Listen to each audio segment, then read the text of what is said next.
What is up, everybody? I'm Mr. Bobbly, and welcome back to Dream Daddy. I don't know who to fucking do next for round 2 of the dating scene. Because I don't, like, I know I kind of just, like, I went to Brian, to Craig, to Joseph, to Matt, yeah, to Robert, to Damien, to Hugo. So I kind of just did them in an order that was not in order. And now I don't know, because I was like, okay, well, who do I want to do next? And I feel like I should keep doing them in the same order. Because I really want to do Brian's fishing one. So we're just going to do it next.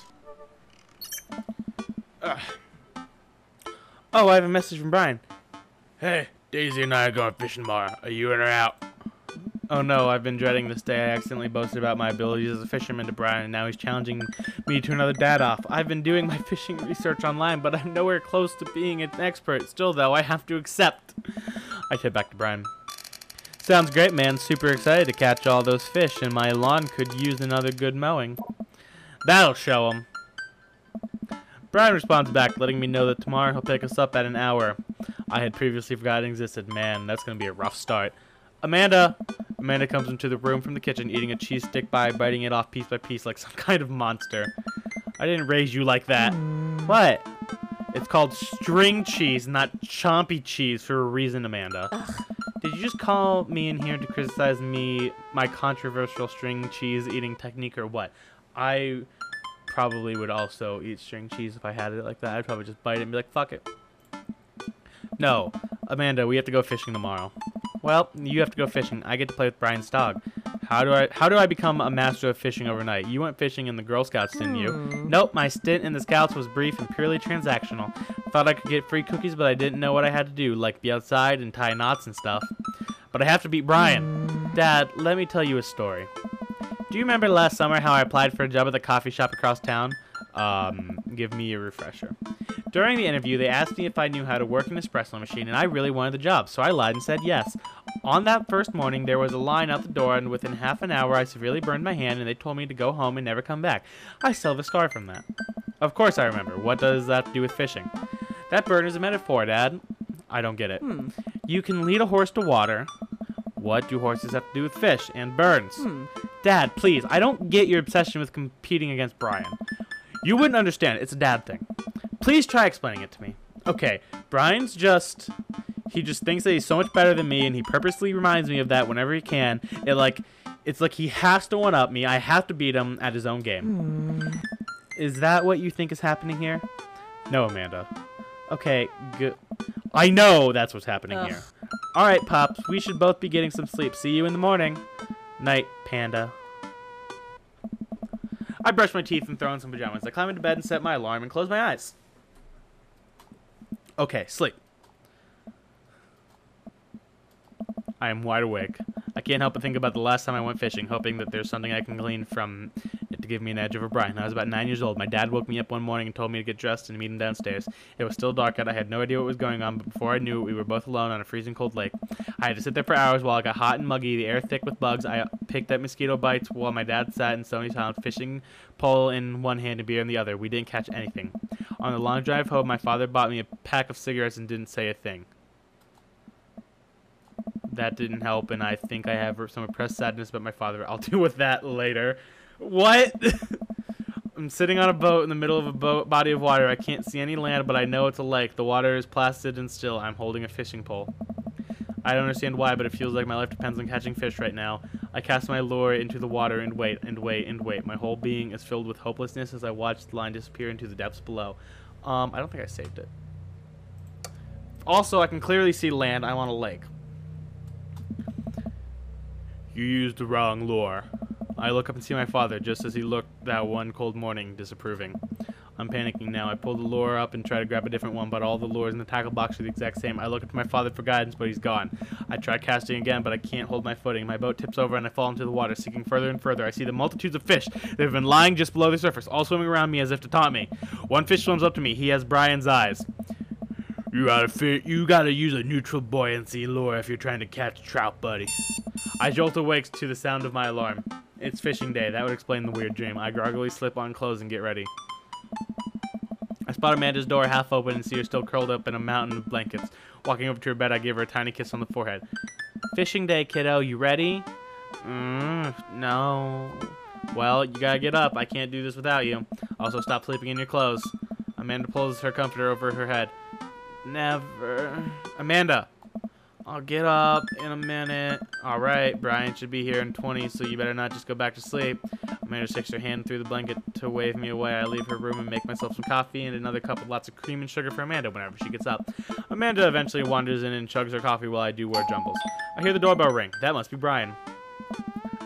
Still rubbing our eyes, we walk outside to see Brian. He's decked out in fishing gear. Daisy's falling asleep next to him. He is not decked out in fishing gear. Early bird gets the worm, buddy. You ready to fish? I was born ready. My eyes narrow in on Brian. It's a good day to die. Hop on in, guys. Let's get this fishing party started. I walk over to the driver's side door and open it. Ruff, ruff! Brian's dog immediately pops into the driver's seat, wagging his tail furiously. Can I see your license, sir?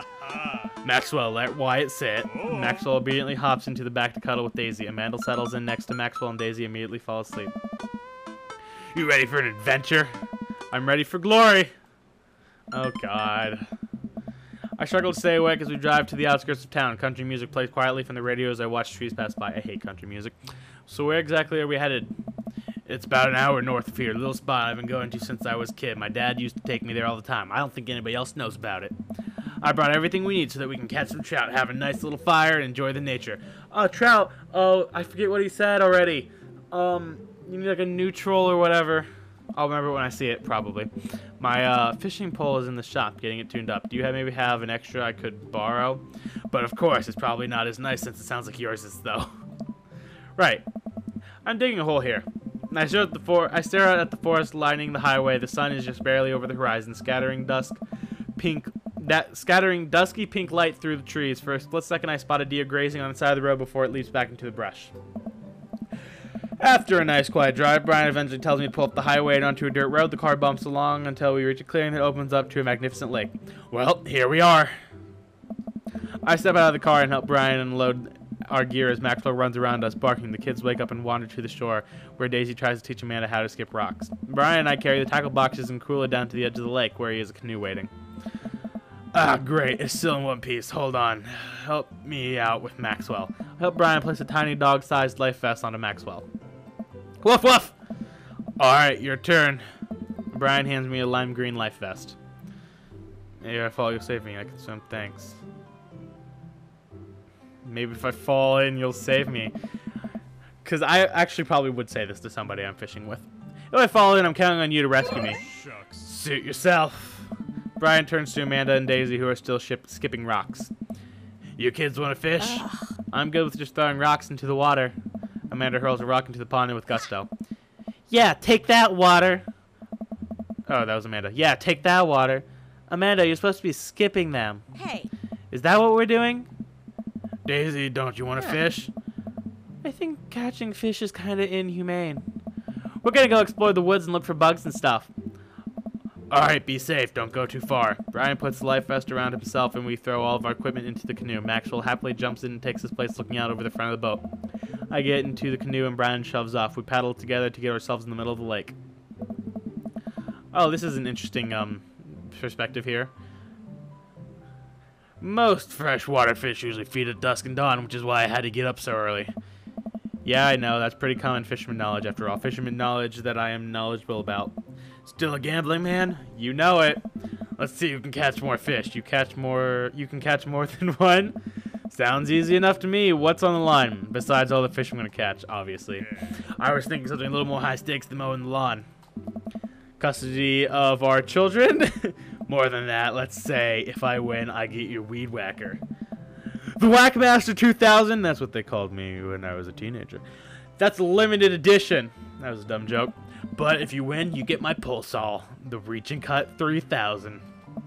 The cordless version? That's the one. Shit, the Reach and Cut 3000 is state of the art. My weed whacker is a prized possession, but there are those hard to reach branches at the back of the yard that have been begging for pruning. You're on. We shake on it. I suddenly remember that I don't know how to fish. My foolishly fatherly pride will one day be my undoing. I watch as Brian ties the lure and does some stuff I can't quite follow with his fishing pole. He casts into the lake. Oh boy, now I have to do that. I stare at the tackle box at the pole in my hand. Stretch before physical activity. Because I'm such a pro fisherman, I anticipate a lot of quick physical movements over the course of this fishing session. To prepare for such activities, I will now stretch my body so that it is limber and ready for battle. That's very responsible of you. I do a few calf stretches, some bicep pulls, and crack my neck several times. I bend over and try to touch my toes, but I just can't make it happen. I can barely get the tips of my fingers past my shins. Alright, my nubile body is now lithe and pliant, perfect for wrangling every trout in this lake with my bare hands. Now what?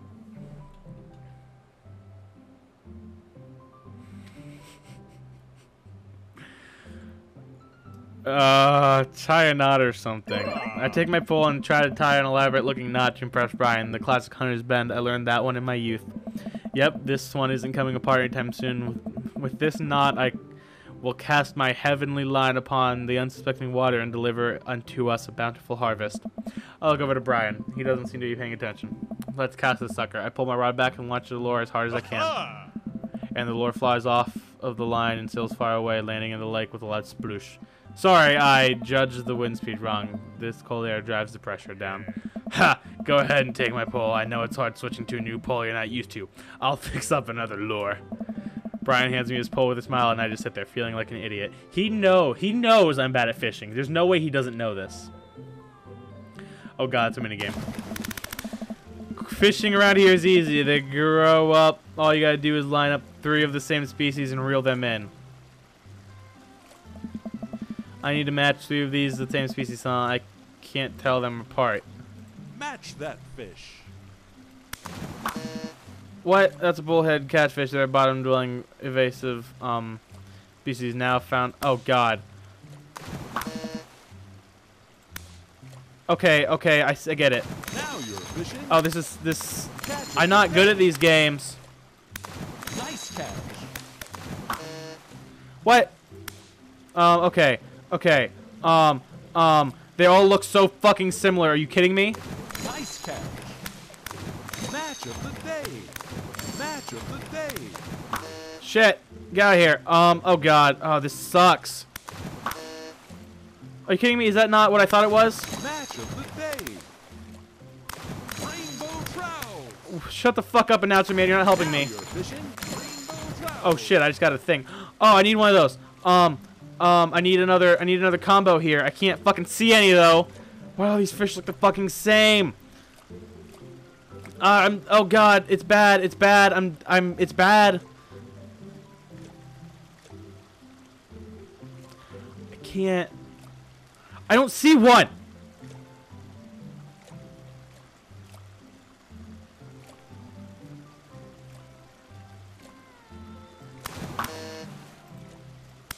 Nice match. Okay, well I guess I could have just done that the whole time. God damn it. Oh my god, what?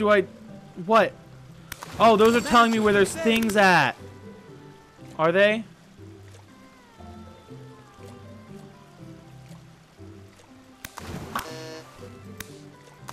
Match of the day. Oh my god, what do I fucking... Match of the day. Is my score going down when I fucking do that? It probably is. I haven't been paying attention to it. I can't fucking see any. Catch of the day. Catch of the day, 5 tad 2,000. Good work. Oh god. That was awful. I couldn't see any of them. Wow, this is way tougher than I thought. I look over at Brian, who's smiling and obviously enjoying his time out here on the lake. I will crush him. Suddenly, the fishing pole jumps in my hand. I reflexively tug upwards. I think I got something big. Tip of the pole dips down repeatedly, and the line starts to run. Hey. Reel it in! I finally get the fish right up next to the boat. It's a long, beautiful rainbow trout. Brian hands me a net. It's all yours. I lean down and notice that my hands are shaking with excitement. This fish is bigger than all the ones Brian caught. The pole saw is mine. All my... The entire canoe tips over with me. I find myself sinking into the lake. I should have taken the life vest. I didn't? I didn't have a choice. Actually, never mind. All of a sudden, I'm embraced under the water and pulled into Brian's arms. I'm finally dragged upward, spouting water out. All of our gear floats on the surface. Maxwell doggy paddles around us in circles, having a great time. You all right? Does that count as one? Well, seeing as all of our fish are now swimming safely back in the lake, I guess so. Brian laughs. Let's get you to the shore. Brian and I flip the canoe back over and fill it with our now soaking wet gear. We row back to the shore with Maxwell and tow. Once we get to the beach... Oh my god, look at that hairy, manly man! Why didn't they put him in fishing gear if they drew him without a shirt on? Look how red my shirt looks. Holy fuck. Once we get to the beach, Maxwell darts off into the woods. Brian takes off his shirt. Dots of lake water glisten in the sun across his strong back. Man, all that general contracting must have built that guy like an ox. I hope he doesn't notice me staring. I'm gonna get a fire going so we can drive. Want to hand me yours? Yes, okay. I reluctantly take off my own shirt and toss it to Brian. I suddenly wish I had done more sit-ups in my life. Or any sit-ups at all, really. Another thing you bested me in, stupid, sexy Brian. Does dialogue change based on what body type you picked at the beginning? Because you could pick like a super muscular dude. You may as well fry that shirt up. Seems like that's the only lunch we'll have. The day's young, we can catch more fish from the shore. Once Brian gets the fire going, I sit and try to dry off my pants. Brian sets a couple lures out by the water's edge. We're probably going to have to put that kibosh on the competition for now. The kibosh. Until another day. My stomach growls. You hungry? Oh, I'm fine. Brian reaches into his cargo shorts and pulls out a few granola bars. I have a small child. I am flushed with snacks. Brian joins me by the fire and I accept the cargo short granola. And now we're back to waiting. Where did the girls get off to? Shouldn't they be back by now? I wouldn't worry about it too much. They're a couple of smart kids. That's what I'm worried about. They're too smart. They've probably established a small rural government by this point and installed themselves as leaders. Take a look around at the sun cresting the tree line, casting the entire lake in a warm golden glow. The forest seems becoming alive now. Birds chirp in the distance. Wow, nature is beautiful.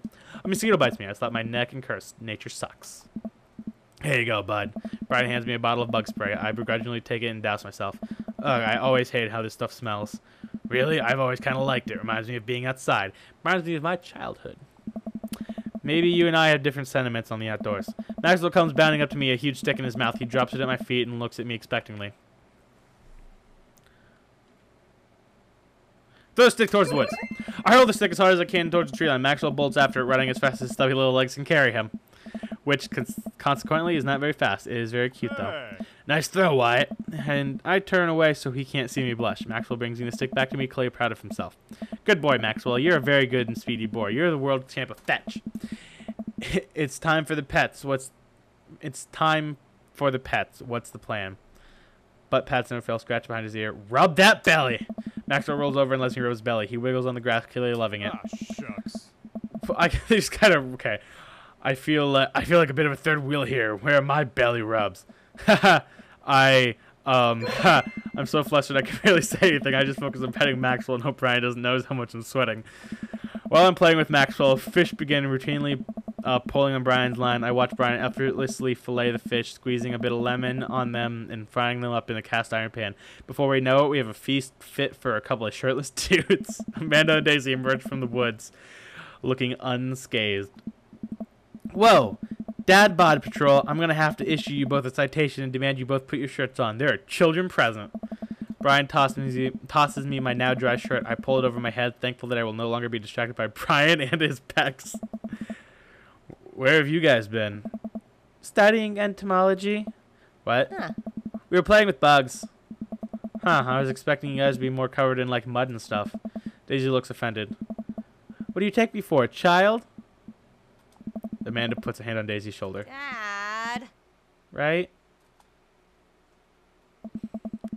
We take a seat around the fire and Brian serves us all generous piles of fish on paper plates. It's absolutely delicious. Why does he have to be so good at everything? Fish tastes okay? Daisy and Amanda both nod furiously, mouthful of fish. It's incredible. I've never had fish this good. Yeah, it's great. Old Harding family recipe. Why are your pants wet? Well, Amanda, we were out there on the lake, and then I accidentally tipped over the boat. Don't worry, all the gear floated to the surface, and we didn't lose anything. Right, Wyatt? Yeah, that's exactly what happened. I can't believe he just covered for me. Gosh, he even out-humbles me. He's trying to beat me at everything, including my world-famous sense of humility. Son of a bitch! We finished our fish and ended up playing catch with Maxwell for a little while before we decided to head out. After cleaning up the camp, we packed up the station wagon and let Maxwell into the back seat. The poor pup falls asleep in a cuddle puddle with Amanda and Daisy. They've had a long day. Been an ordeal today, bud. Let me drive you guys home. I want to prove that I'm the most awake dad on the block out, but yeah, I'm beat. Fine. As we drive away, I take one last look at the lake disappearing behind us and smile. I rest my head against the window, and the low rumble of the dirt road beneath us lulls me into a peaceful sleep. Hey, sleepyhead.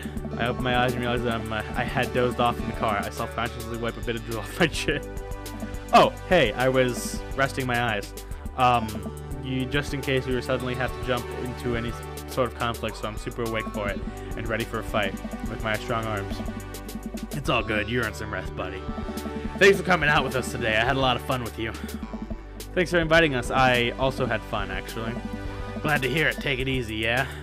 You too. Take it the easiest. Brian chuckles to himself as he unloads the car. Amanda and I get inside and immediately collapse onto the couch. Long day. I wouldn't sit on that couch before I showered after falling into a lake, but whatever. Yep. I was so close to that pole saw. Pole saw? Yeah, Brian and I were competing to see who could catch the most fish and... Ugh, stop. Why do you care so much? Amanda Panda, just look at the guy. He so obviously got my number and he's rubbing my face in it. Dad, I love you. But you're kind of dumb sometimes. Dumb, or clearly the superior dad. You know what? I don't have any of the energy required to properly unpack your weird fixation with asserting your masculinity. I'm going to bed. Night. Amanda slides off the couch and face down onto the floor. I don't know why that got me. I am a tired slug. Amanda, the floor is disgusting. I don't care. Well, night, honey. Night, Pops. Oh, God.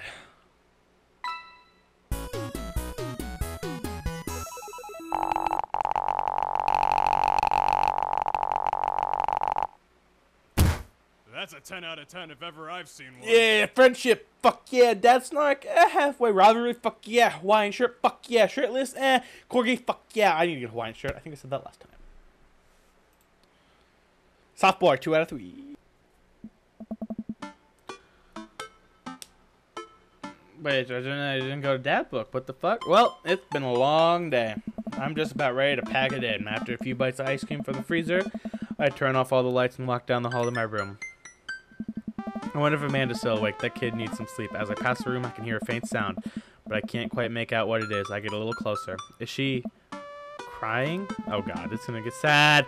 I knock gently on the door. Hey, Amanda? The crying immediately stops. Not right now. Her voice sounds strange. She sniffles. I need to make sure she's okay. I open the door. In the dark, I can see Amanda's outline in the middle of her bed, knees hugged up against her body. Is everything okay? I don't want to talk about it. Did something happen? No, nothing happened. Go away. Amanda. Get out! Okay, okay.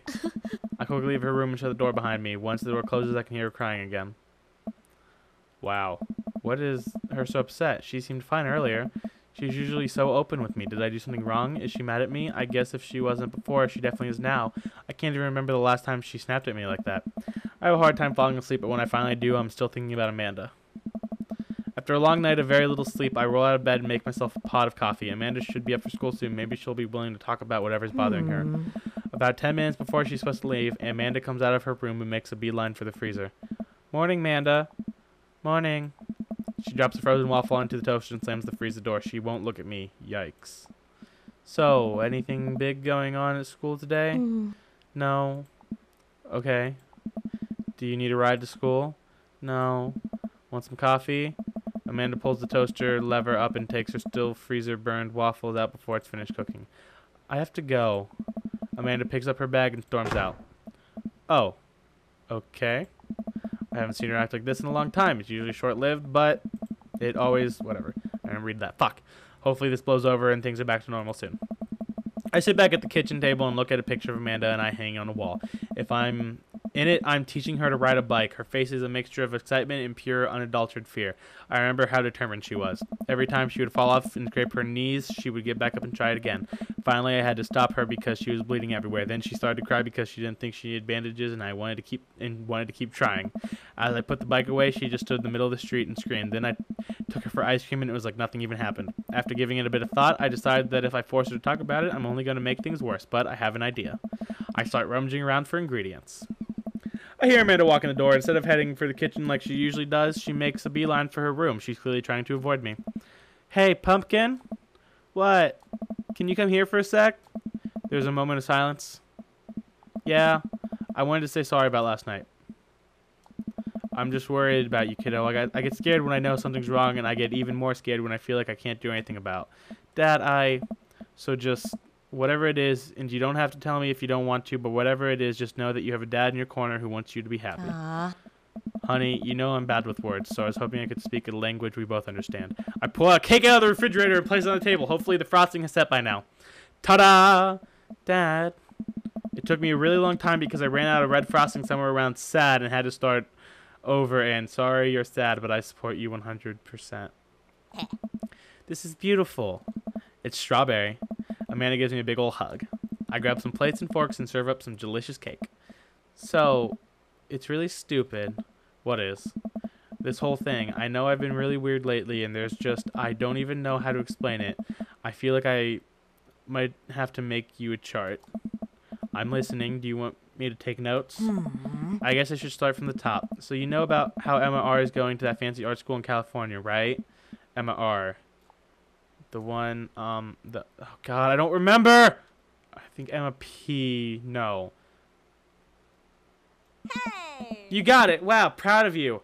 I knew Emma P. was the one I mistook for her best friend because it was more relevant.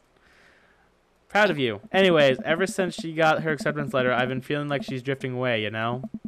And she's been spending a lot of time with Grace and Emma P. I just thought it was all in my head for a while, but then I found out from Rosie M. that both of the Emmas, Grace and Noah, all went to a party at Mackenzie F's on the same night. They all told me they were busy studying for the Calc AB final. Yikes. Oh. So, another important piece of information is, God, this is embarrassing. I, have a crush on Noah, and, that's a thing. What? Whoa. I had no idea. I definitely didn't know that, okay? You're a bad liar. So are you. I learned from the worst. Oh. Anyway, so the only person I told about the crush was Emma R, and she promised not to tell anybody. I didn't confront them about the party thing because I didn't want to start drama, so I just kept quiet and keep going about my business. Amanda sighs. And then one day, I invite everybody out to get nachos at the mall, and after not texting me back for like 2 hours, even though none of them ever put their phones down for more than 60 seconds, they all say they're busy, like, simultaneously. So I tell them, never mind, I'll just eat nachos at home, right? But we were out of chips, and I really, really wanted nachos. Totally understandable. So I go to the mall anyway. I get to the food court, and who do I see there? But Grace, Emma P, Emma R, and Noah are all hanging out together and eating nachos without me. What? It gets better. I'm standing by the escalators watching them, and I realize that Noah has his arm around Emma R, which is kind of weird, right? But then they kiss. No. Yes, I know. So I storm over there, and I'm like, hey. And Grace drops a nacho on her shirt because, of course, she does. And Emma R just, like, glares at me. Grace. Nothing is coming up. I don't know who that is. Grace is the... Oh, God. Did she poop on the bed? Was that a... No, Dad. Please stick with me. Grace is the one nobody really likes, or I guess that's me now. But anyway, nobody will say anything, and I'm just like, you guys suck, which I realize is not the most eloquent thing to say, but I was very angry and really embarrassed, and I just wanted to get out of there. So I left, without nachos, might I add, which only further contributed to this shitty day, and immediately drafted a super long text to the group chat about asking them why they've been so weird. And I wrote another one to Emma R asking how long the Noah thing's been going on. And sorry, I know that's a lot. You still following? Oh, okay. I get a load of this. Emma R says, you know what? Let me just read it to you. Amanda pulls out her phone and reads word for word in an arduously long string of texts. Can you believe that? I care so much about Amanda's social life and mental well-being, but man, do I not understand what she's talking about. This is all beyond me, but I am trying my hardest to be supportive. Oh. They were dating in secret for like months. So I told her that she's been a really terrible friend, and she's like, well, if you think I'm so terrible, then just stop being my friend. And I was like, okay. And then she left. Then she left me on. Then she left me on read, and then what? Wait, left me on read. What's that? Oh, like she saw my message and didn't reply, and I know because there are red receipts. Oh, she left me unread. Okay, I don't fucking know. I don't know what red receipts are, but I'm just gonna nod and pretend I understand. Gotcha. So while this is all happening, I'm talking to Emma P about how mad I am because she's at least been being kind of reasonable, and I'm venting to her about how pissed I am at everybody and stuff. And then out of nowhere, Noah texts me and is like, how could you say that about me? And I'm like, say what about you? And he tells me that Emma P sent screenshots of everything I told her to the group chat that I got kicked out of. Alright, I think you lost me at screenshots, but that definitely sounds bad. There's so much more, but honestly, it's all just really stupid teenager stuff. The bottom line is that everybody dropped me, half of my grade hates me, and now I have no friends. Amanda, I'm so sorry. I almost expected it from everybody else, but Emma R, there's been there since Mom died. I can't believe she would just stab me in the back like that. I'm not even that mad that she's dating Noah. I'm just upset that she lied to me about this for so long. Amanda stabs at the remnants of her cake. Okay, I take it back. I'm kind of mad she's dating Noah. Like, what did I do wrong? Why did everyone just suddenly decide I'm not cool anymore? Why wasn't I enough? I don't understand. And as mad as I am at everybody, like, I miss them, Dad. Amanda looks so dejected I almost can't take it. What could I possibly say to help? Oh, no. Anyways, that's it. That's the whole sordid tale. Thanks for listening. Tune in next week for more hot gossip. Wow. I know it's pretty dumb. It's not dumb. No, it's a stupid thing to be upset over. Amanda, your feelings are real. Don't ever be mad at yourself for having feelings. I guess. Unless you're secretly been a robot who's been approximating human feelings this whole time. Dad, if I was a robot, I would have transformed into a monster truck a long time ago. Long time ago. But seriously, I know you probably don't want advice, but I feel like it's my duty as a dad to bestow upon you a few nuggets of fatherly wisdom. High school sucks. Honey, high school sucks. You make friends with people just because they're there. When you're still living in your hometown, there's a pretty small pool of people to choose from. But once you go to college and once you get out into the real world, you're going to be exposed to all sorts of people, and it's going to be easier to make friends with people who really get you. Some of those friendships can last a lifetime. I mean, look at me and Craig. And some of them only last a little while, and that's okay too. You're going to make so many friends and new friends at art school.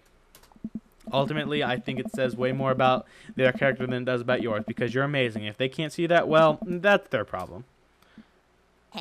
I'll keep that in mind. I look down at the table. Did we just eat that whole cake?